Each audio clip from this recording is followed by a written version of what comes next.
Everyone. Uh, all right. Yeah, I guess we're getting started. I guess my brain is not screwed on just yet. Okay. So, today we are. I don't know what's happening on my computer. Okay. So, today we are going to be starting the 101 ways. So basically, I told you guys recently what is happening there.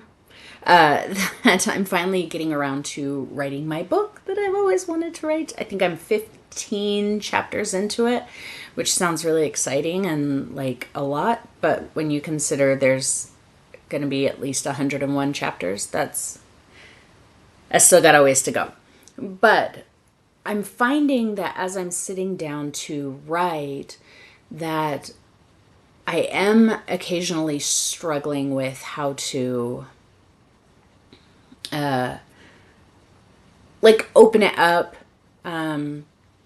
figure out just how to start. So I thought we would come to here. I know I told you before that I was going to use a couple chapters that I had already written and present them to you, but that's not what's going to happen because, like, this morning I sat down to write and it was a slog to even get going, trying to figure out just how to even open it up. I'm trying to keep each one, relatively bite-sized. So my goal is no more than 500 words per.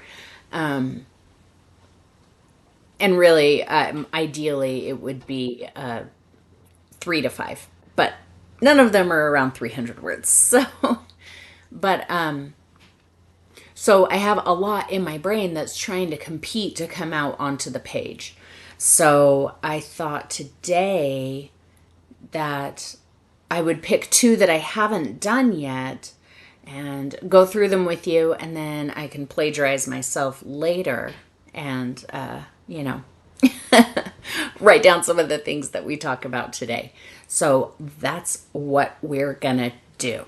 So let me look at my list here. Looks like today we're going to start talking about defining what success means for each painting before you start.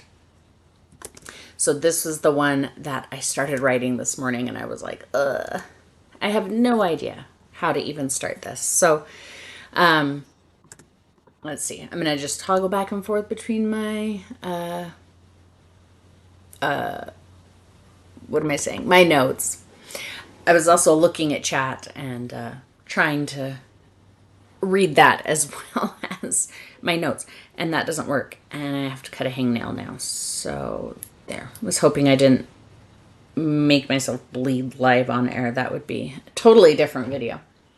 Okay, so I think that a lot of people, especially newer artists, but really anyone is susceptible to this.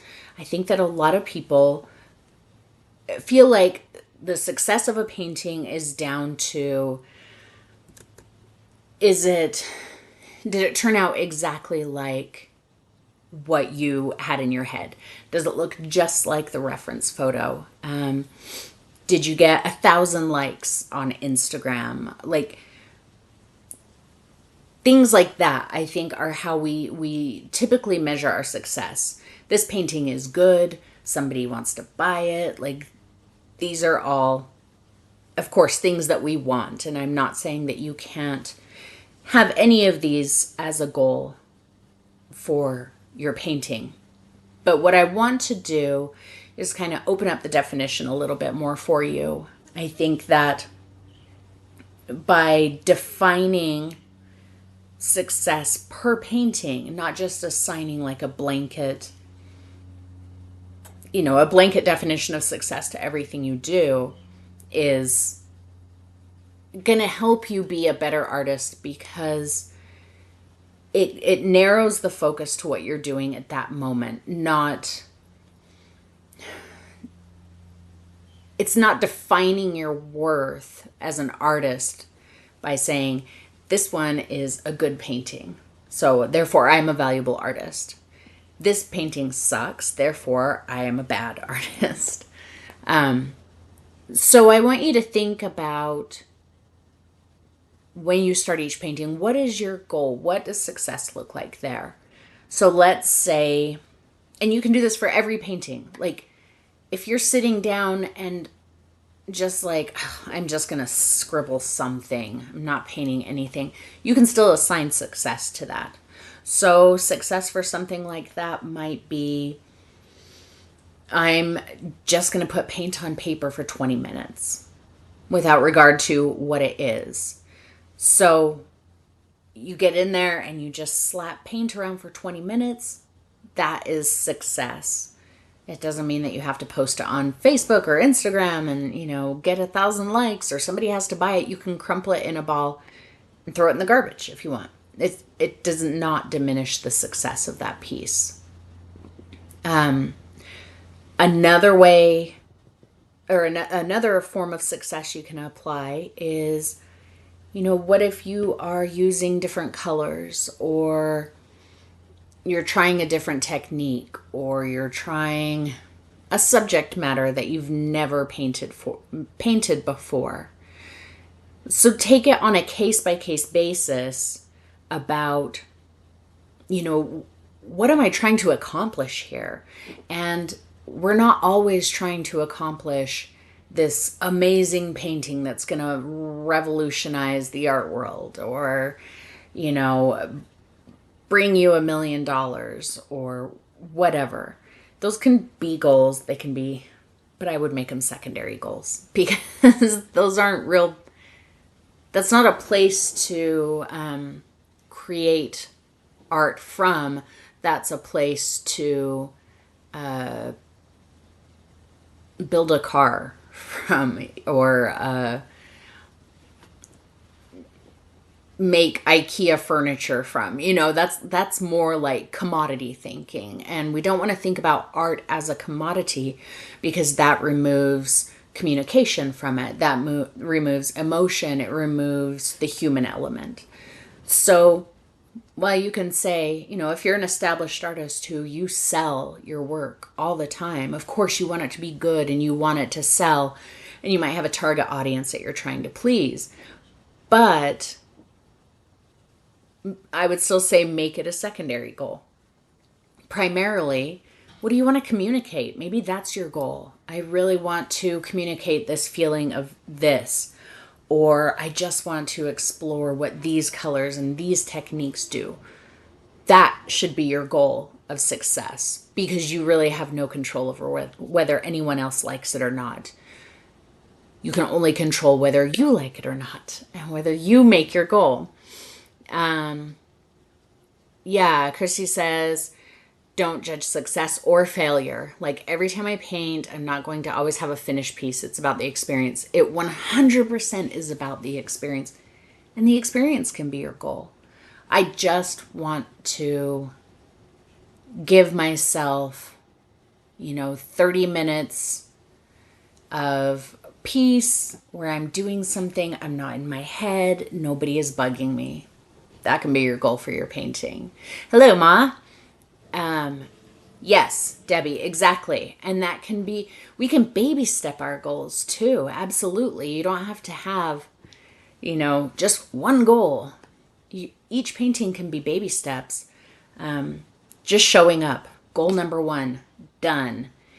And a lot of times before, when I got really burnt out, before I quit painting for a while, if I didn't get to my easel and paint all day like I have in the past, then I felt that I was being a failure. I felt like I was wasting my time. It made me feel really bad, because I had this goal that if I'm going to paint, I have to paint for a long time and I have to get it done. And then I have to post it on Instagram and I have to get a bunch of likes and hopefully somebody will want to buy it. Like those kinds of goals, while not off limits, they can apply so much pressure to you. Now I still have that little voice in my head that's like, you should be painting.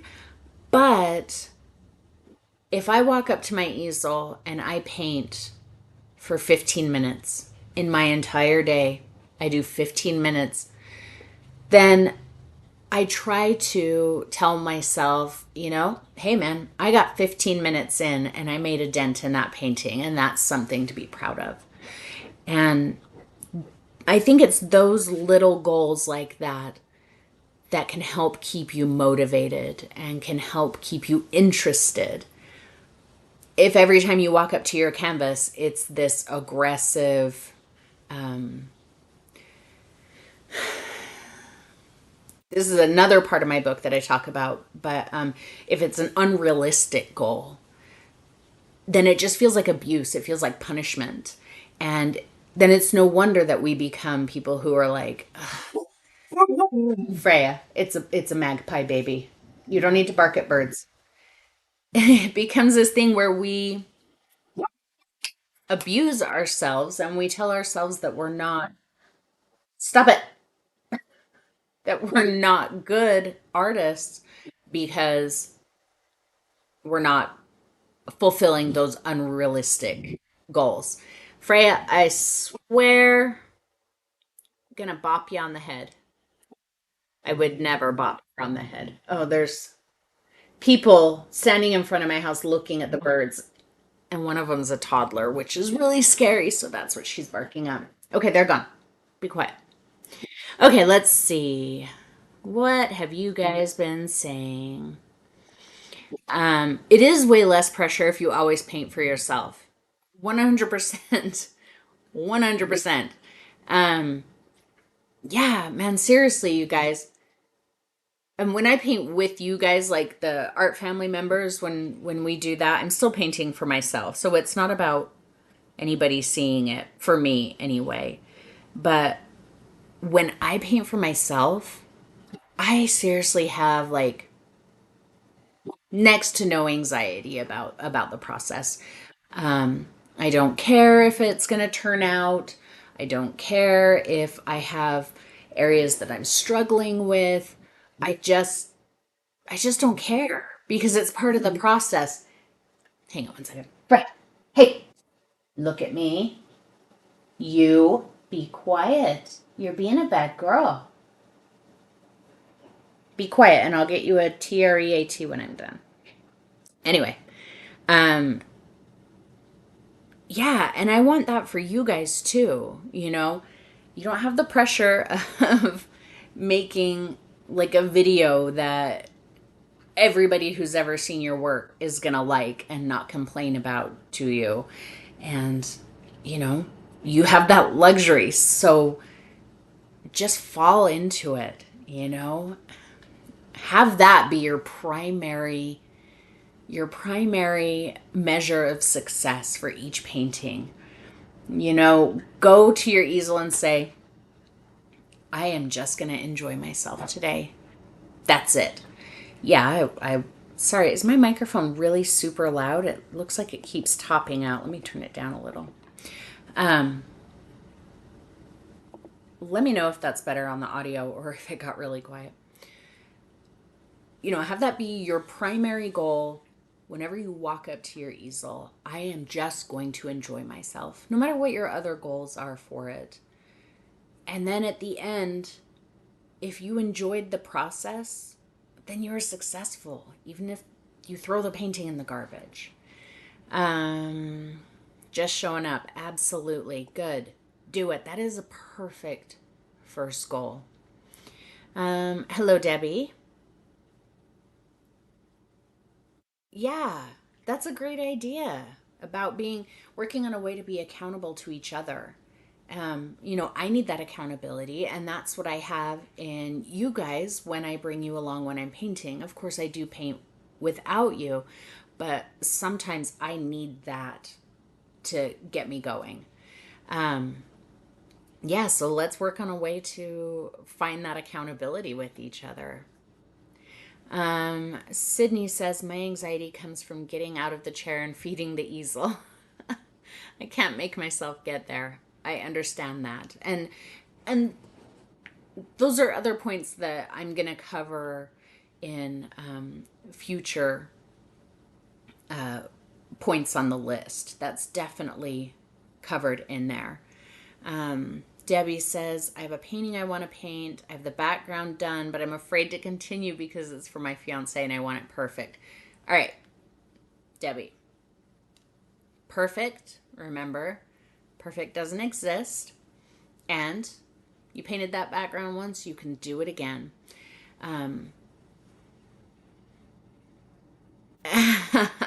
You're welcome, Debbie. I speak fluent dog. I turned down the volume too much. Okay.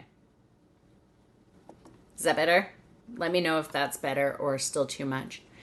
Following tutorials early on, I used to be so hard on myself if my work looked different, but we are not Xerox machines. I'm so much more relaxed if I just use them as a jumping off point. 100%. Yes. I love that.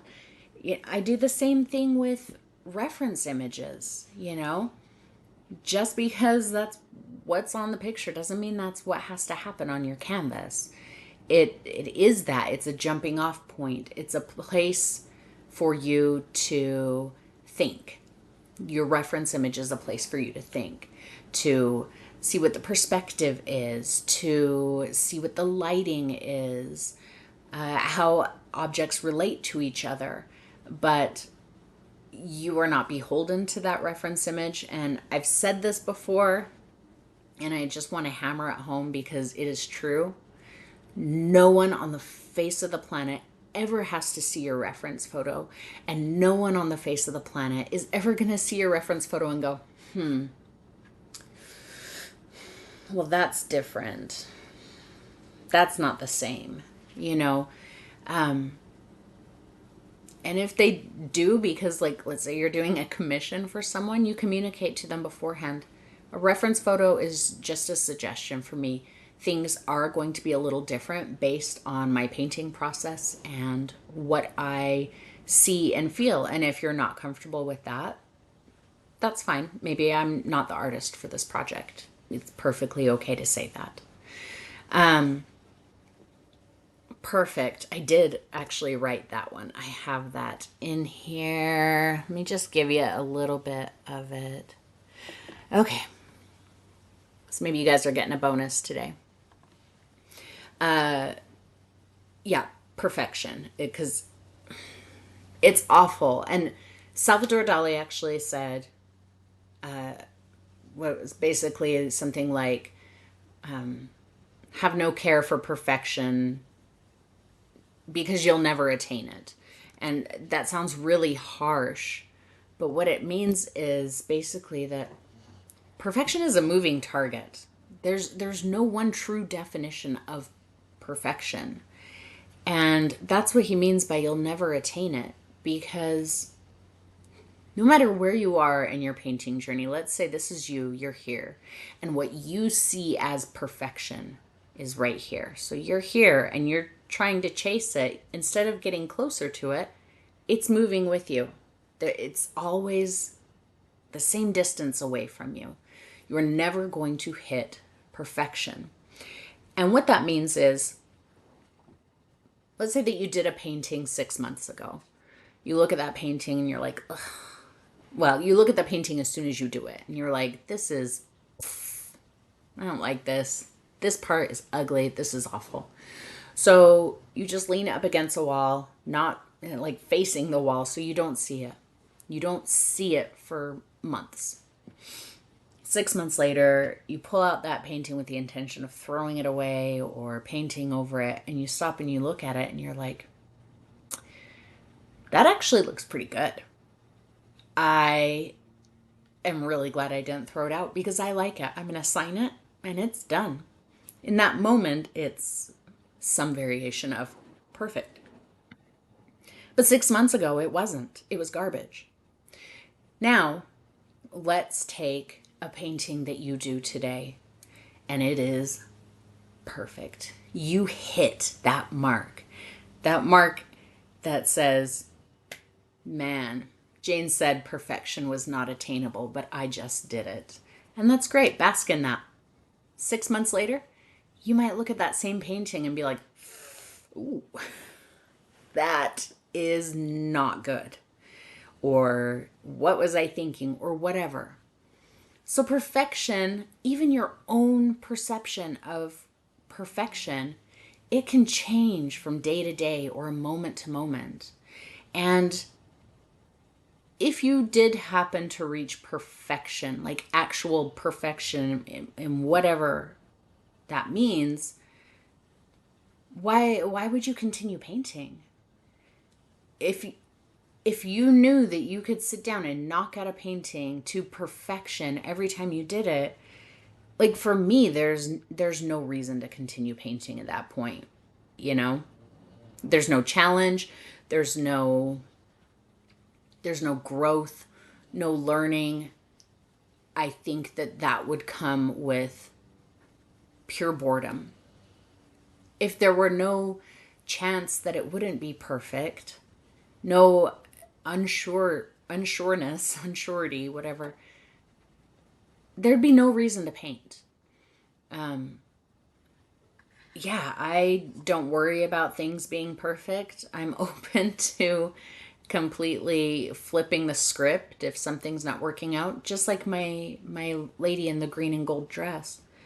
Her face would not do what I wanted, and I wanted it a very specific way, and I don't usually go after things like that in my paintings, like have something that I absolutely have to have. And I did have that with her, and it wasn't working out. So instead, I pivoted, whoopsh, gold slash over her face, and that was it. And now I look at that and I'm like, it's perfect, but it's not what I was going after, which makes it imperfect. So anyway, that's my perfect rant.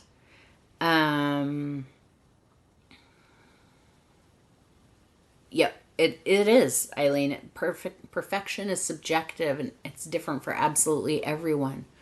What I might look at and be like, that is perfect. You might look at it and be like, good grief, girl, you're better than that. So, and another thing is, and this kind of goes back to another one about comparison.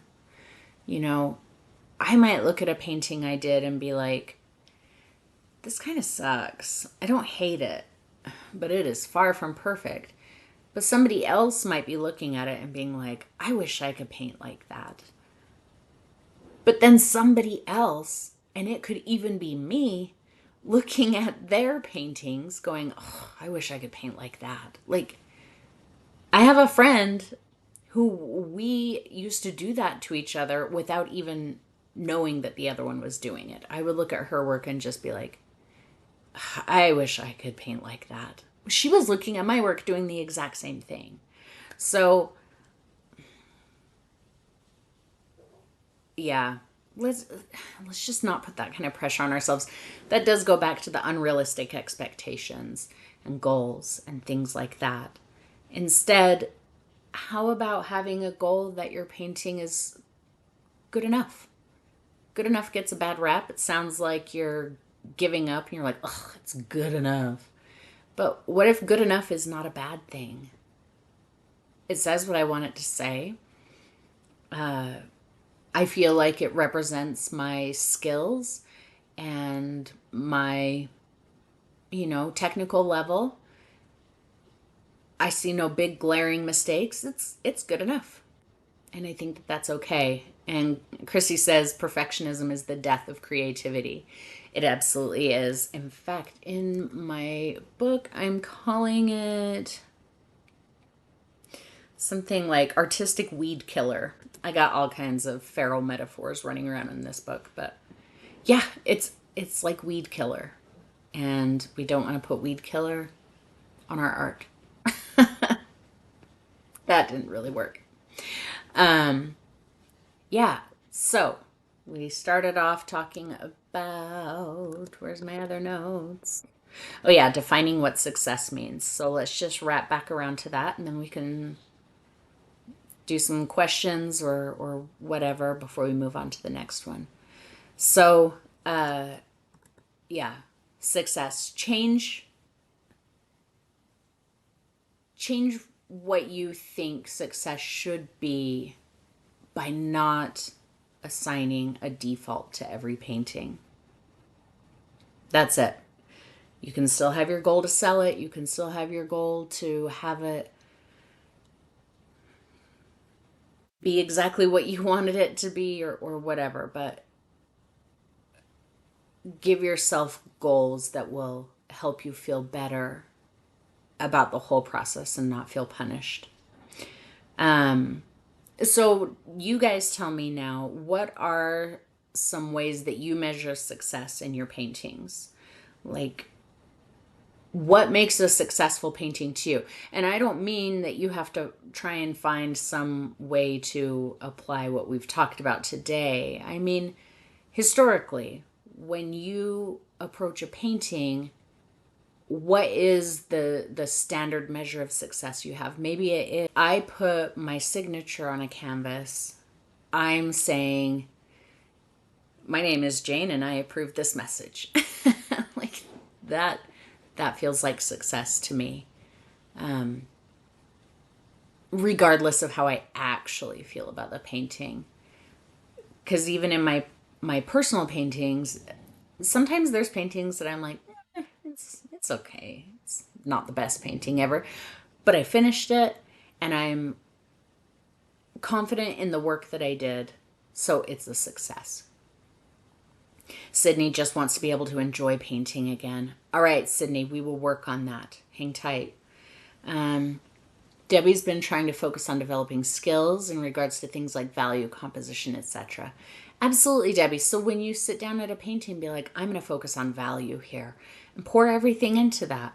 And then when you're done with the painting, let's say that it doesn't work out, which I'm not saying that you do paintings that don't work out, but it's always a possibility for everyone.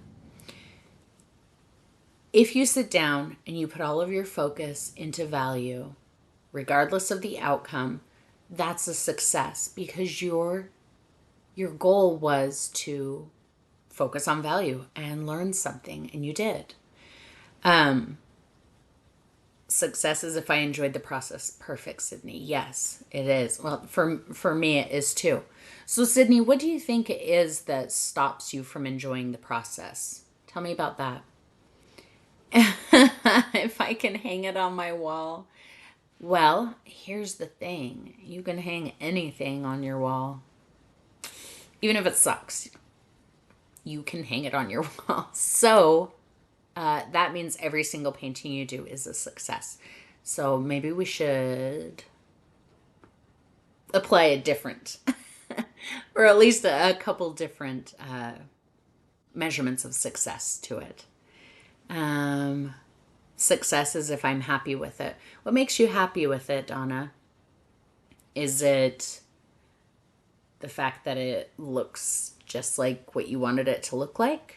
Is it if you just look at it at the end, regardless of what you were going for, and you think, this looks so nice, I really like it? Like, how do you measure whether or not you're happy with it? Sydney, I want to come back to I just want to be able to enjoy painting again. Think about the things that stop you from enjoying it.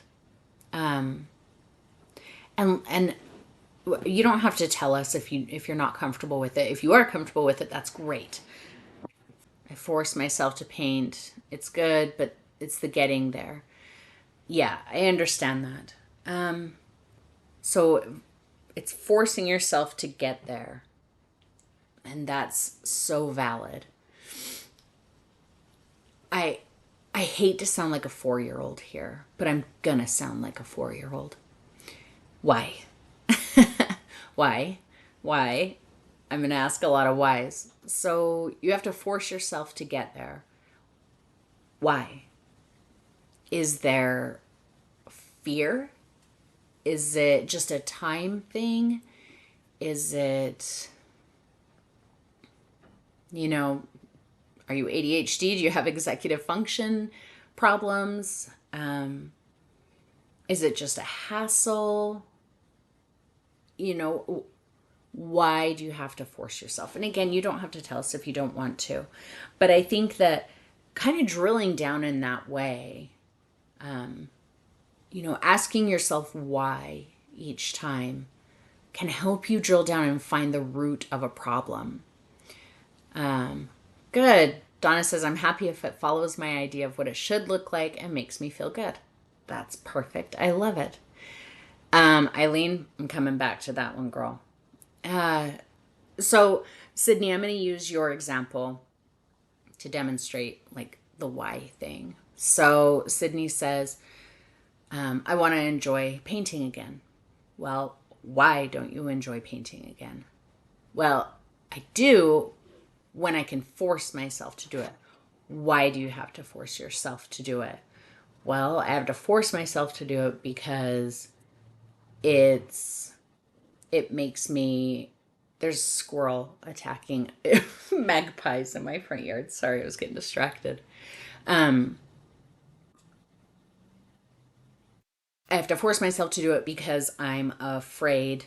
Let's add in a little Eileen here. I have to force myself to do it because I'm afraid that it's going to suck anyway. Why? Why is it going to suck anyway? Well, because I don't really have the skills that I need to make the paintings that I want to make. Let's just go with that, because I was going to start listing off a bunch of them. Okay, so you don't have the skills to make the painting that you want to make. Technically, it's because you don't paint as frequently as you need to build those skills. You have to let some paintings suck. Eileen, you have to let your paintings suck, girl. That's the only way you're going to make good paintings. You got to make a whole, you know the saying, you got to kiss a lot of frogs before you, what's the thing about kiss a lot of frogs before you find your prince? It's the same thing with painting. You have to, pardon my French, you have to paint a lot of turds before you can find the masterpieces. You can't skip it.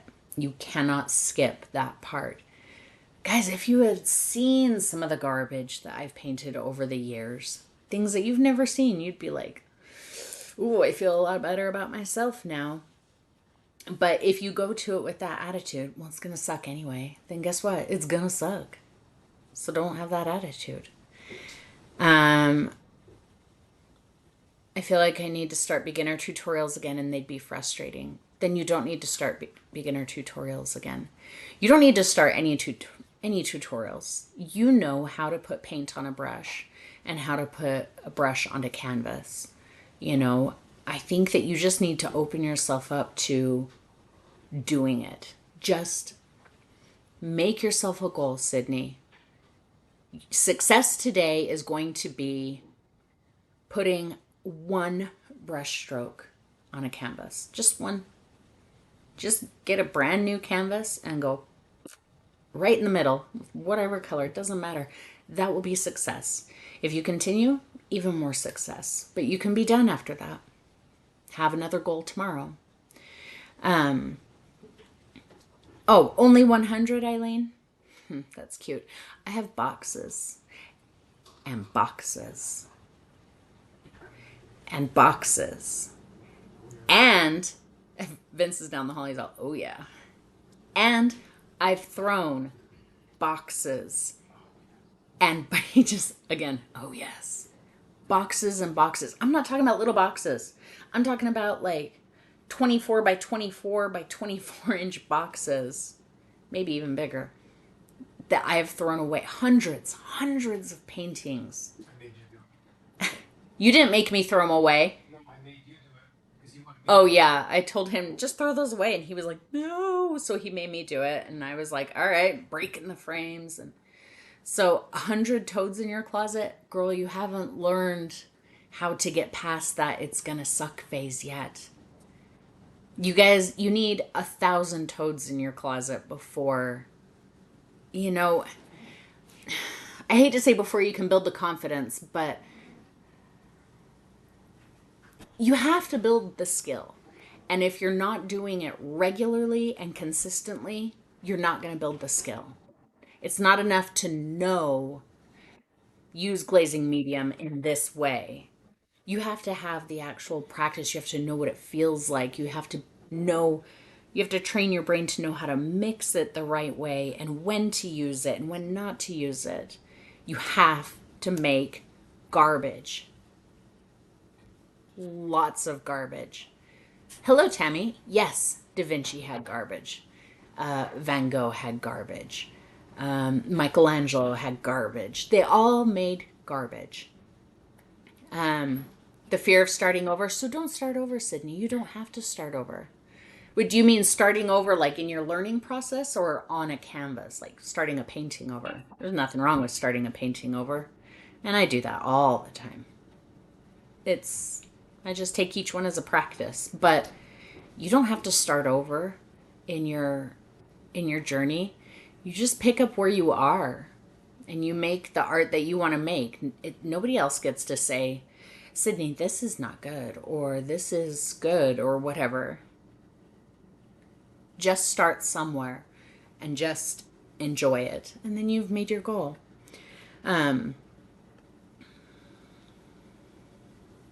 Eileen says, I feel like I'm not artistic because I have no imagination to paint originals. Bing, bing, bing, bing. That's a good one. Good, Sydney. Good. Because I want you to get back to painting. Is there a copay for today? Yes. But we'll talk about that at the end. I have no imagination to paint originals. So let's talk about imagination. Imagination, creativity. Same thing. I'll use them interchangeably here. Imagination and creativity are not like a pie. So you have a pie, you cut it into 6 slices. I like a big slice of pie myself. So no 8 slices. It's got to be 6. So you have 6 slices of pie. And you take one. And now you only have 5. And you take another one. And now you only have 4. And then you take another one. And now you only have 3. And pretty soon all your creativity is used up and it's gone. But that's not how it is. It's more like a muscle and less, you know what it's like? It's like a tapeworm. We're going to go with a tapeworm. Because if you cut a tapeworm in half, it doesn't die. Now you have 2 tapeworms. And you cut them in half. And now you have 4 tapeworms. So creativity is it's like that.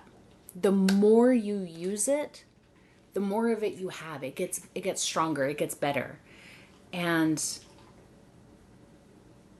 I understand the whole not having imagination to, or not having ideas to paint, because I've gone through that. I still go through it sometimes. So you just start somewhere. Think about something that you really love the imagery of and start there. Maybe you end up not liking painting those things, but it helps you narrow it down, right? You don't know what you like to paint until you know what you don't like to paint. For reals. In the learning process, I feel like I forgot a lot. No. Sydney, you didn't.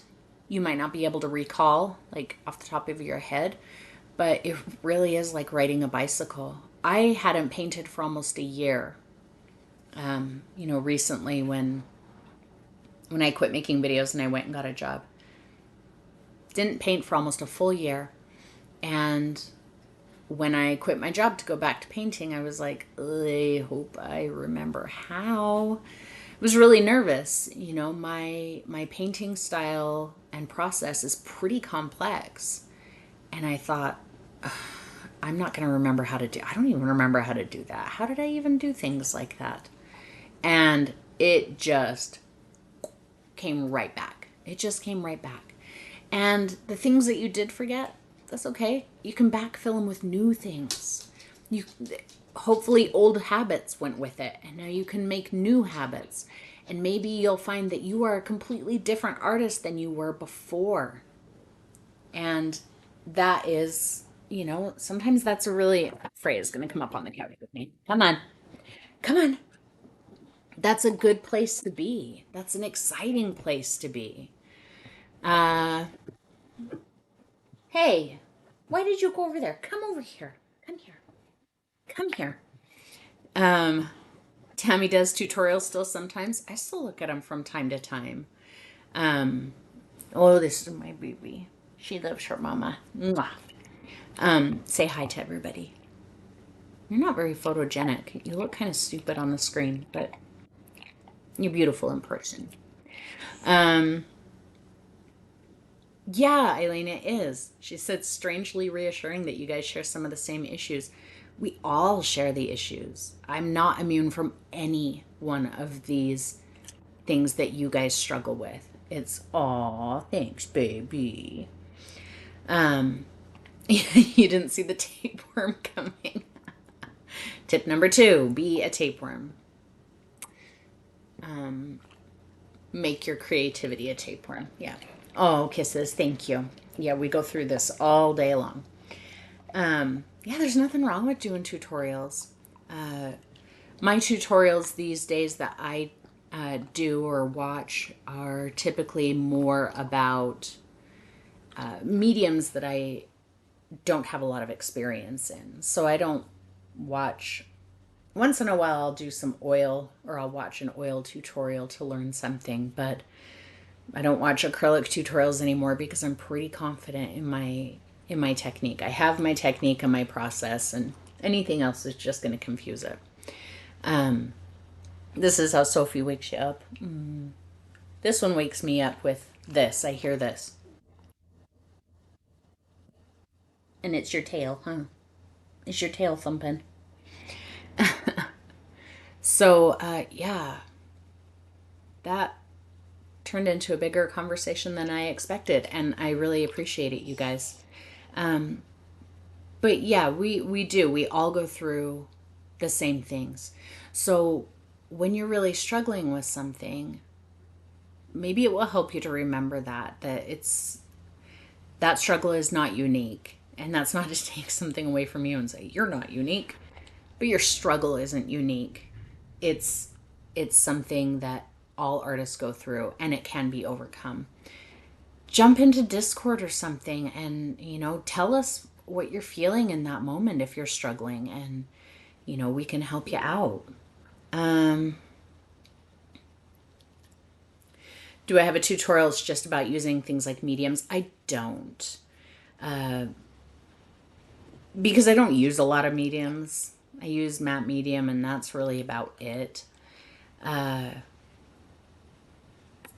mean, it's something we can go over if you have. Don't lick my jeans. For some reason, she like licks my leg when I have pants on, and it makes me crazy. Don't do it.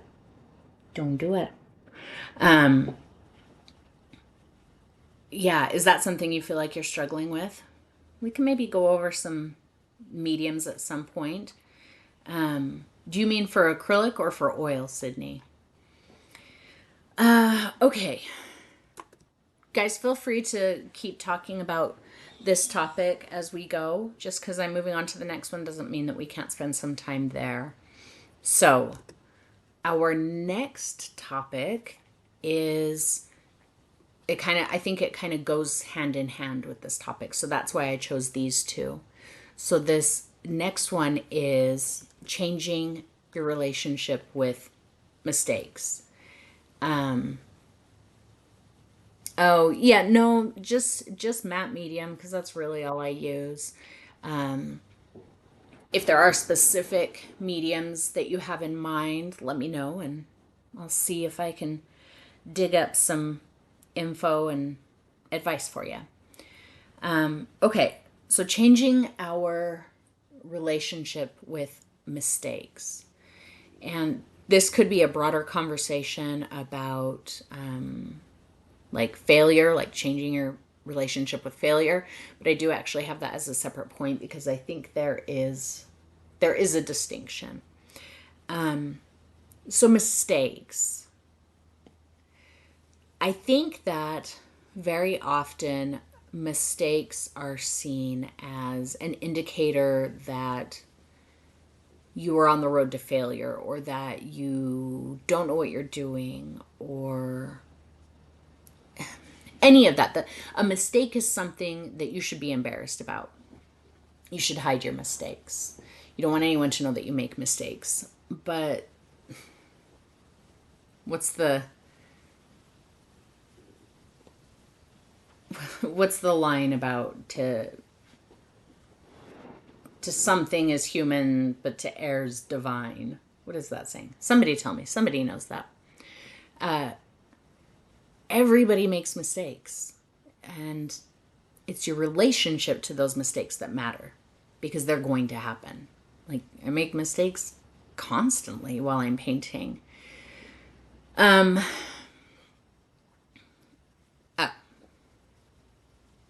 I like it better my way, Eileen. To err is human, to forgive divine. Okay, well then. But see, we can use that. So, exactly. You need to forgive yourself. And really, it's not forgive. You don't need to forgive yourself, because that implies that the mistake is something that needs to be forgiven, and it's not. So, a mistake is merely a learning opportunity. I know it's hard. It's hard for me too, just because I'm like embracing of mistakes and, whatever. It doesn't mean it's not hard, but it's what you do with it. Yeah, exactly, Debbie. You usually see the mistakes that no one else notices. Yeah. And people are going to interpret what they want to be mistakes.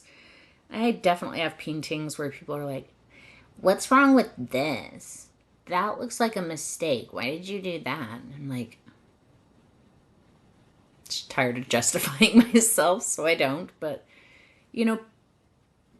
what you see as a mistake, somebody else is going to see as perfect, and vice versa. So, to accept is divine. Sydney. Perfect. Guys, that's going in the book. Sydney, that's going in the book. And I'm going to credit you on that. That's right. I do love that. That's definitely going in that chapter. So, yeah, first we need to accept that mistakes are going to happen. It's going to happen. And just be at peace with that. You don't have to be like, oh, it's going to happen. It's going to happen. Just be like, yep, mistakes are going to happen. And hello, Ashley. And when that mistake happens, it's what you do with it. So, I know I keep saying that and then I get distracted and don't follow that up. So, what do we do with it? Let's say that I'm painting and, okay, this is just a really simple example. Let's say I'm painting a sky. I've got trying to think of the most dramatic version of this. I'm using ultramarine blue and some white, and I'm just making this beautiful wispy, bluish violet, because ultramarine has a lot of red in it, this kind of bluish violet sky. And now I come back and it's the next day. I'm going to add just a little bit more to that sky. I grab my blue and my white and I start painting it, and I realize I used phthalo blue instead of ultramarine blue. And anybody who's ever made that mistake between those two, you know what I'm saying. That's like, now your sky is purple and green. That's a big difference. That's a mistake. So I could freak out and try and spray it off and wipe it and end up ruining the paint underneath it because it's not cured. I could just get mad at myself and repaint it. I could get frustrated and quit. I could do a lot of things. But instead, what I would do and say, oh, oops, I put phthalo blue on here instead of ultramarine, and that's a big difference, and it shows. So I'm going to continue. I'm going to take a little bit more of it, and I'm going to add it in a couple other places. I'm not going to paint out everything, but I can't get rid of that. So I'm going to change my relationship to it and say, okay, well, let's make it look intentional. And I'm going to include some here and there. Well, I know I work in layers. So as soon as it's dry, I'm going to come back with my ultramarine mixture and just kind of tamp it down a little bit. It'll still show a hint, but at least it's not this one over here on this side that's got some green in it. There's a hint of that green throughout, which makes it feel cohesive. So that's how I changed my relationship with that mistake.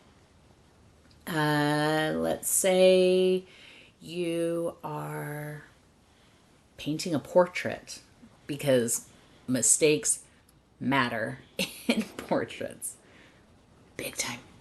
So let's say you're painting a portrait, and in that portrait, the eyes are too high, I guess. They're too high. Well, you can be upset about it, freak out, or you can say, maybe this painting is a little bit more abstracted. Maybe I'll make her eyes bigger. Maybe I'll make her face a little more narrow to really emphasize those large eyes or whatever. And if you can't do that because you're painting a portrait of somebody who's real, then we change our relationship with that mistake by saying, okay, well, I can't go abstract. I have to fix this. So how do I fix this? So you take it as a learning opportunity, and you go and you learn a little bit more about facial proportions and how to measure a face and how to know exactly how elements align to other elements on a face. So you've turned it into a teaching moment. And now you are a stronger artist because you have a better understanding about how to paint and draw faces. So that's what I mean by changing your relationship to mistakes, because they are going to continue to happen. I don't think that there's ever a point where something doesn't work out or something unintentional just doesn't happen. You may say, well, I know this one artist who's like super great, super amazing, and they just walk up to a canvas and go, and it's perfect, and they never have mistakes. But that's not true. You're just seeing them fully accepting. It's like radical acceptance. If it happened, and I accept it. So don't feel like there's a single artist on the planet who doesn't make a mistake in one way or another. Yeah, we are harder on ourselves than on anyone else. Absolutely. I have gotten to the point where I am not hard on myself about my actual process and what my painting looks like. But I am still really hard on myself about the amount of time that I spend painting, or, yeah, I'm really hard on myself around my productivity. And like, I would never be hard on you guys, or anyone else for not being as productive. So yeah, we do that. Exactly, Eileen. And, you should remember that when you're like, well, it's going to suck anyway. She says, speaking of mistakes, I would never expect to sit at a piano and play a masterpiece. So why don't I realize I might have to paint something a dozen times before it's how I want it to be? 100%. Absolutely. If you're going to learn how to play piano, you have to play some ear busters before you can get good. I mean, unless you are just like a genius savant like Mozart, and those people are one in a bajillion. So, unless you started showing promise as a savant of some kind in art at age 18 months, you're probably not. And you probably have to work really hard for it. I do kind of talk about that quite a bit in my book also, talking about how art is hard.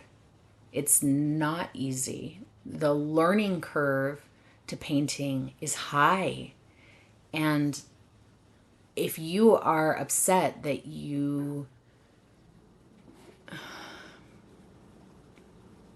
if you're upset that the learning curve is so high, then you either need to do some work with yourself, or maybe painting isn't for you. Because, and I'm not saying, please don't anyone say, Jane said that I shouldn't be painting. That's not what I'm saying. I'm saying painting is hard, and it really doesn't get easier. I think that your confidence grows, and therefore you give people the impression that it's easier for you, but it's not. Like, I would say that I struggle just as much as I ever did, just in different ways, and how I handle that struggle is different. So just accept that it's hard and that it doesn't get easier. Certain things get easier. Techniques get easier. Allowing your confidence to grow is, I'd say that's probably one of the most important parts of painting. If you don't allow your confidence to grow, your progress will always be stunted. And the only way your confidence grows is by painting some garbage, patting yourself on the back, and coming back the next day and painting some more garbage and patting yourself on the back again. And pretty soon that garbage gets better and better, and your confidence gets better and better. So that's what I mean. Forget when I said that thing about maybe painting isn't for you, because that's not how I feel about anyone or about in general. Anyway.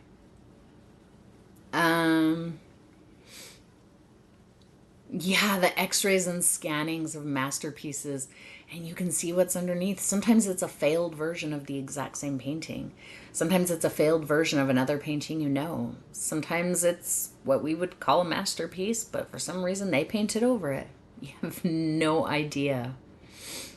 If it were easy, everyone would do it. 100%. And if it were easy, there'd be no reason to do it. For me, the thing that I love the most about painting, and it's honestly the thing that keeps me coming back time and time again, is the challenge that it's not easy. Painting is not easy for me. It's a challenge. And I love that. Because if I came to the easel and I was like, this is easy, then I'd be bored and I wouldn't do it anymore. You don't know how often in my paintings, like the one I'm doing right now with you guys, the art family members, with the chair and the green wall. Guys, even that one, I look at it sometimes and I'm like, oh, I might have bitten off more than I can chew. Going for it. And if it fails, it fails. Tammy says it kind of makes me grit my teeth when people say, oh, you're just so talented. I hate that word. I mean, some people are talented, and I think everybody has certain predispositions toward certain skills within painting. Like, I think that, I think I am predispositioned to thinking in layers. So I guess you could say I'm talented at painting in layers, but that's not a I don't think it's a talent. I think it's just the way my brain works. My brain doesn't say mix yellow and mix red to get orange. My brain says lay down some red, glaze it with some yellow, or vice versa, depending on what kind of a transition you want or whatever. So I think I do have a bit of a talent there, but for painting, hard pass. I worked my guts out. You know, sometimes painting 8, 10 hours a day, every single day for months. So telling someone that they're talented diminishes the work that they've put into it. So I know what you're saying. Um, right, exactly. The brain surgeons, girl, I'm with you. Yeah, they mean it kindly, but when I say no, I'm not talented, I've just worked my life out, whatever I was trying to say there. If they rebut that with, no, it's talent, I couldn't do it. I do start to get a little, yeah. So, yeah, wow, we went for a full hour. Do you guys, well, let's talk about mistakes like we did with the other topics. What kind of mistakes have you found yourself making? Is there one particular mistake, whatever, that, and how did you handle it? Did it make you stop? Did it make you upset? Did it make you learn something? Or, sorry. Okay, keep the booty off the screen. Thank you. Like, tell me about a mistake that changed the course of your painting one way or the other. Let me see. I will think of one. So we're talking about a mistake, not a challenge. I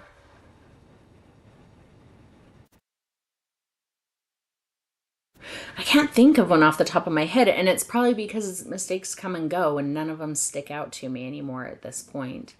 Yeah, no twerking on camera. That's a good point. Did you hear that? None of that. But yeah, I'll grab the wrong color mixture sometimes, or get a blop of one color somewhere that it shouldn't be.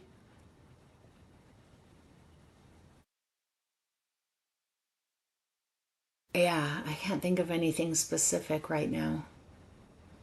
But they happen. They happen in every single painting. So I don't know.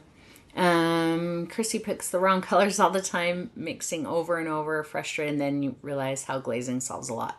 Glazing solves everything. Like everything. If you're with me on the painting with the chair and the green wall, you've seen me say many times, "Oh, that is not the right color." But what do I do with it? I just keep going with it. I Have you seen me at all go, "Oh, that's not the right color," and stop and remix it and try and fix that? No. I'm just going to go with it because it's not my final layer. I'm going to glaze over it. I'm going to paint on it again.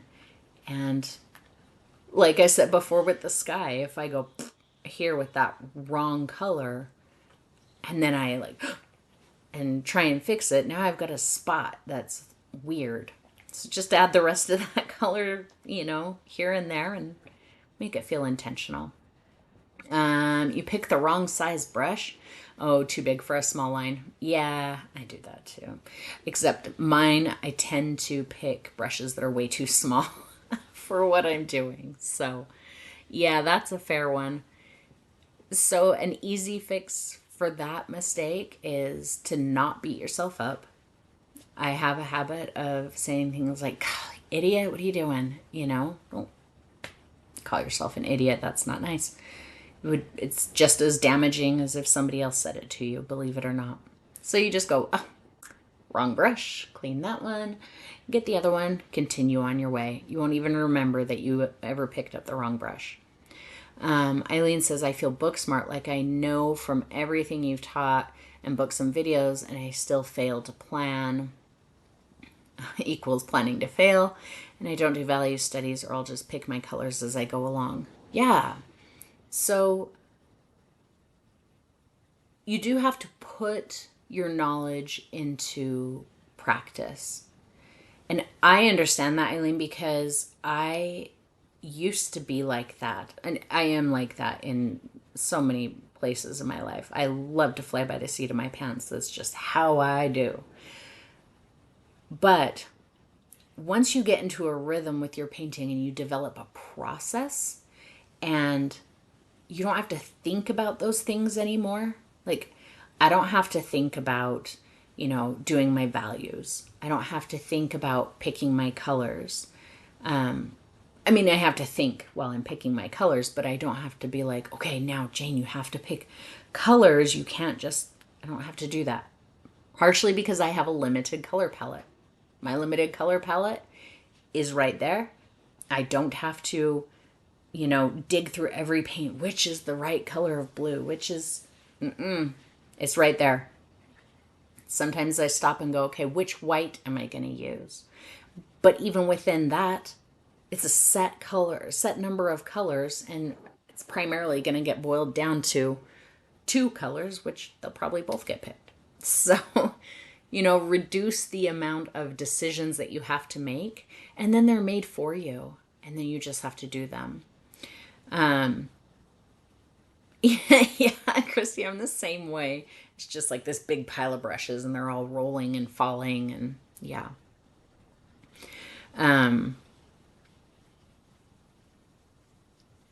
Yeah, rushing through planning.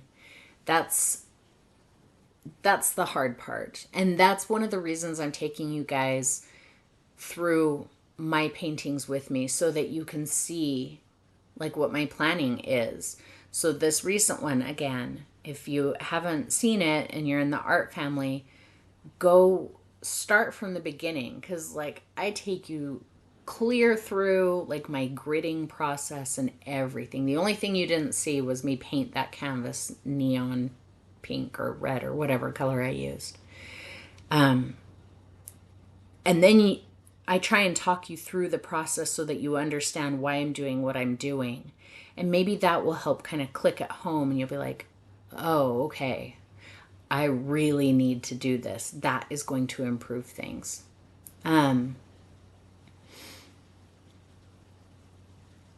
Yeah, Debbie, I understand that. I'm impatient and I want a couple of layers to get me my result. Impatience is toxic.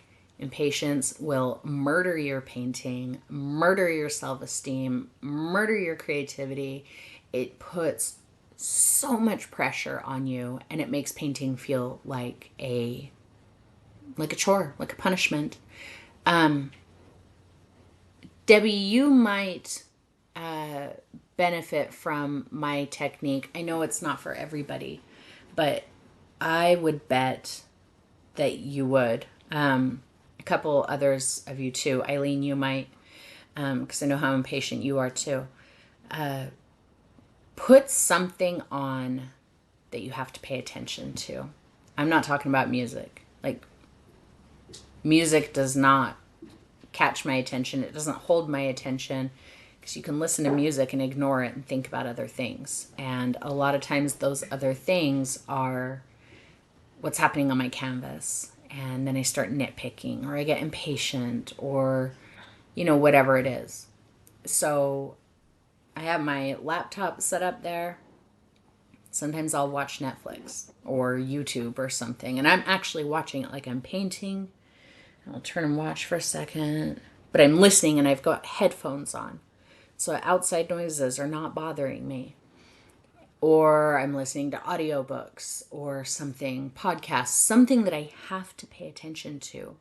Because if I'm not, then I can get impatient about what I'm doing, because that's the only thing I'm focused on. But when my attention is being taken by something else, I don't have extra attention that I can give to going, hurry up, gosh, just get done. And I just really love watching layers build. That's kind of become my kink. Watching layers build and build and build. So, all right, guys. Well, it is well after 11, so I think I'm going to let you go. I really appreciate you guys coming today and being so engaged. That was really, really helpful. I'm going to take a lot of what we talked about today and write about it. And yeah, I want to do this again soon. Good. I'm glad that this was really valuable to you guys. So I think this is what we'll do probably at least most of the time for our thrice monthly events. I'll pick a couple of other ones for next week, I think. Next week we're doing one. I might have to revisit that because I have a market until midnight on next Saturday. So, anyway, we'll talk about that later. But, all right, you guys, I love you to pieces, and I will see you again very soon. Goodbye.